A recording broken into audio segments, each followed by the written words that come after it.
ஜெயலலிதாவை சந்தித்து ஒரு வார காலத்திற்குள் லைசன்ஸ் வாங்கி அந்த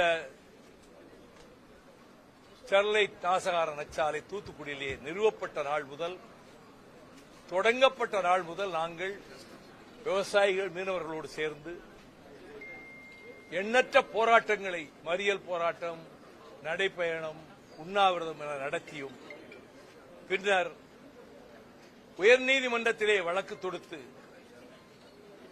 அந்த வழக்கில் ஸ்டெர்லைட் தரப்பில் இந்தியாவின் தலைசிறந்த வழக்கறிஞர் கே வேணுகோபால் வந்து வாதாடிய வழக்கில் நான் 7.5 மணி நேரம் என் வாதங்களை எடுத்து வைத்திருக்கிறேன்.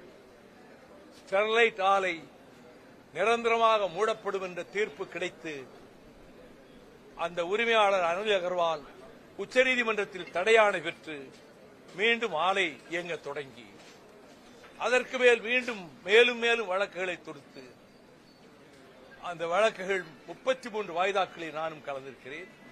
ஆலை நிரந்தரமாக மூடப்பட்டுவிடும் இந்த கோர்ட்ல இந்த கேஸ் போட்டதனால் நினைச்சு ஜெயலலிதா ஆலையை மூடுவதாக திடீரென்று அறிவித்தார். ஆலைக்கு சகல ஆதரவையும் கொடுத்த அரசு மூடப்போகிறார் நினைத்துக் கொண்டு, ஆனால் சுப்ரீம் கோர்ட் ஆலையை மூடவில்லை, ஆலை மூடும் தீர்ப்பை கொடுக்கவில்லை.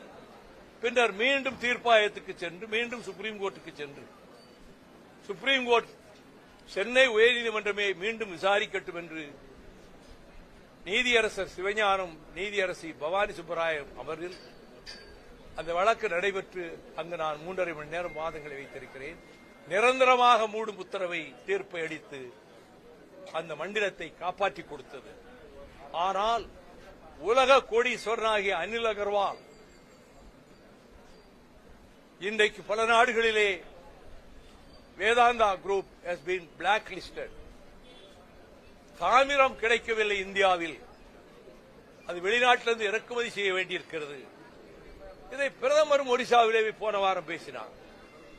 இப்பொழுது 399 ஏக்கர் சிப்காட்டிலே முதலில் ஜெயலலிதா ஆட்சி காலத்திலேயே 99 வருடங்களுக்கு இந்த வேதாந்தா குழுமம் லீஸுக்கு வாங்கிவிட்டது. அந்த லீஸை ரத்து செய்வதற்கு சிப்காட் இதற்கு இப்பொழுது ஒரு உத்தரவு போட்டாலும் அதற்கு தடை ஆணை பெற்று வழக்கு நடக்கிறது. அந்த வழக்கிலே நானும் இணைந்து ஒரு சார்பில் வாதாட திட்டமிட்டுக் கொண்டிருக்கிறேன். இப்பொழுது அனில் அகர்வால் எப்படியாவது அந்த ஸ்டெர்லைட்டை வேறொரு வடிவத்தில் கிரீன் காப்பர் என்ற பெயரில் மீண்டும் கொண்டு வந்து நிறுவுவதற்கான முயற்சியில் ஈடுபட்டிருப்பதால் நம்முடைய முதலமைச்சர் அவர்களை ஒருவேளை சந்திக்க முனையலாம், இந்த அரசிடம் அனுமதி வாங்குவதற்கு முயற்சிக்கலாம். அதற்கு இடம் கொடுக்கக்கூடாது. அது புற்றுநோயையும் சர்ம நோய்களையும் ஏற்படுத்தி அடியோடு 40 கிலோமீட்டர் சுற்றளவுக்கு விவசாயத்தை பாழ்படுத்துகிறது இந்த காப்பர் ஸ்மெல்டர். அது வேறு வடிவத்தில் தாமிர தொழிற்சாலை என்ற பெயரிலே அங்க வர அனுமதிக்க கூடாது. நீங்கள் இந்த அரசு தாவேகா அரசு அதற்கு இடம் கொடுக்க கூடாது என்பதை வலியுறுத்தி விரிவான ஒரு memorandum both in English and Tamil நான் முதலமைச்சர் மாண்புமிகு ஜோசப் விஜய் அவர்களிடம் தந்து இந்த பின்னணியை சொல்லியிருக்கிறேன். மகாராஷ்டிரா லைசன்ஸை ரத்து பண்ணவுடன் கோவாவுக்கு சென்றான், கோவா விரட்டி அடித்தது. குஜராத் உள்ளே வராதே என்றது. இப்ப நான் கேட்கிறேன், பிரதமர் ரொம்ப காப்பருக்கு ரொம்ப கவலைப்படுறாரு, உங்க குஜராத்தில் ஆரம்பிங்க, மத்திய பிரதேசத்தில் ஆரம்பிங்க, தமிழ்நாடு தான் உங்களுக்கு கிடைச்சதா? ஆகவே இந்த எந்த காரணத்தை முன்னிட்டும் அங்கே கொண்டு வந்து மீண்டும் தாமிர தொழிற்சாலை அமைக்க அனுமதிக்க கூடாது என்பதற்காக நாங்கள் பொதுக்கூட்டம் போடும் 2ஆம் தேதி கூட தூத்துக்குடியில் பிரம்மாண்டமான ஒரு பொதுக்கூட்டம் ஏற்பாடு செய்திருக்கிறோம். மார்க்சிஸ்ட் கம்யூனிஸ்ட் கட்சி, இந்திய கம்யூனிஸ்ட் கட்சி, விடுதலை சிறுத்தைகள் கட்சி, இன்னும் பல்வேறு அமைப்புகள், விவசாய அமைப்புகள் அதிலே பங்கெடுக்க இருக்கின்றன. இந்த கோரிக்கையை மிக அமைதியாகவும் நாம் நீண்ட நேரம், இந்த அளவு சுருக்கமாக கூட சொல்ல, நீண்ட நேரம் விளக்குவதற்கும் முதலமைச்சர் அவர்கள் சந்தர்ப்பம் கொடுத்தார்கள். விரிவாக விளக்கியிருக்கிறேன். இன்னொரு கோரிக்கை வைத்தேன், அது தனிப்பட்டது. என்னுடைய நாடாளுமன்ற உரைகள் 30 ஆண்டுகளில் ஆற்றிய உரைகளை 6 பகுதிகளாக நான் தொகுத்திருக்கிறேன். அந்த தொகுதிகளை வருகிற ஆகஸ்ட் 4ஆம் தேதி அன்று டெல்லியில் வெளியிடுவதற்கு ஏற்பாடு செய்து கொண்டிருக்கிறேன்.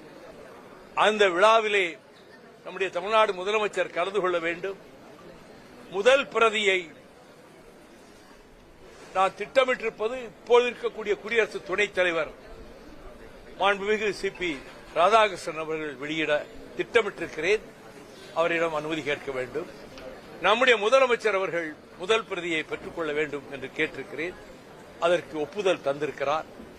அதை ஒரு கோரிக்கையாக வைத்தேன். இந்த இரண்டையும் எடுத்து பேசுவதற்கு நீண்ட நேரமாகிவிட்டது. அவர் அது ஒரு 45 நிமிடங்கள் மாண்புமிகு முதலமைச்சர் அவர்கள் ஒதுக்கி தந்ததற்கு நான் முதல்வருக்கும் அரசுக்கும் நான் நன்றி தெரிவித்துக் கொள்கிறேன். எனவே பொது நலனுக்காக தமிழ்நாட்டினுடைய வாழ்வாதாரங்களை காப்பதற்காக முல்லை பெரியாறு பென்னிகுக் அணையை பாதுகாப்பதிலும் நீட்டினோ நாசகார தொழிற்சாலை அமையவிடாமல் தடுத்து ஹைகோர்ட்டில் வழக்கு போட்டு தடை உத்தரவு 15 வருடங்களாயிற்று நான் வாங்கி அதை தடுத்து வைத்திருப்பதற்கும் நெய்வேலி நிலக்கரி நிறுவனம் தனியார் மயம் ஆகவிடாமல் வாஜ்பாயிடம் அந்த முடிவை மாற்றுவதற்கும் எனவே தமிழ்நாட்டினுடைய வாழ்வாதாரங்களை ஹைட்ரோ கார்பன் திட்டம் வரக்கூடாது என்பதற்காக மேகதாட்டு அணையை கர்நாடகம் கட்டவிடக்கூடாது என்பதற்காக காவிரி மண்டலம் பூராவும் ஊராக சென்று கட்சியை பற்றி பேசாமல் கட்சி கொடி கட்டாமல் நான் பிரச்சாரம் செய்திருக்கிறேன். அதைப் போலத்தான் பொது பிரச்சனைகளுக்கு இப்பொழுது ப்ரொபோசிஸ் ஜூலிஃப்ளோரா எனப்படுகின்ற சீமை கருவேலி நாட்டு வேலிக்காத்தான் தமிழ்நாட்டையே நாசப்படுத்திவிட்டது. ஹைகோர்ட் ஜட்ஜஸ் செல்வம் அவர்களும் இன்னொரு ஜட்ஜும் இது அடியோடு அகற்ற வேண்டும், அரசே முன்வர வேண்டும், நீதிபதிகள் இதை கண்காணிக்க வேண்டும் தீர்ப்பு கொடுத்தார். நீங்களே அதை செய்யலாமே என்று என்னிடம் கேட்டார். நான் அந்த வழக்கு தொடுத்ததால் நான் அப்பொழுதே பல ஊர்களுக்கு சென்று பல மாவட்டங்களுக்கு சென்று அதை அகற்றுகின்ற வேலையில் ஈடுபட்டேன். தற்பொழுதும் அதில் ஈடுபட்டு வருகிறேன்.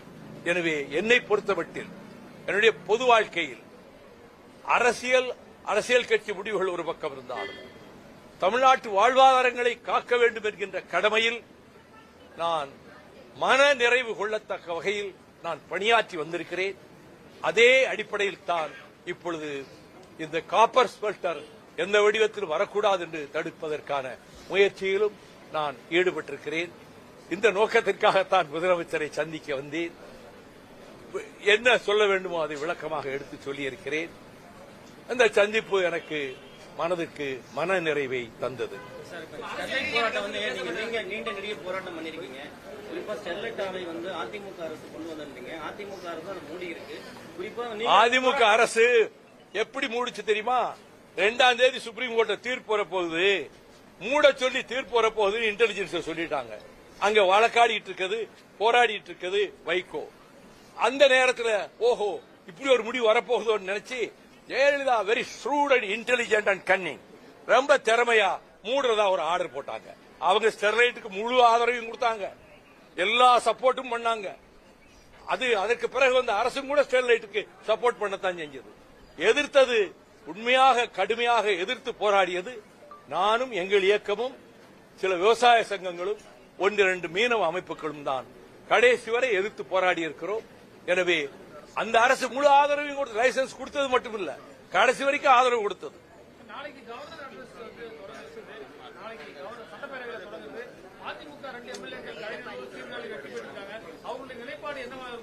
நாளைக்கு தான் தெரியும்.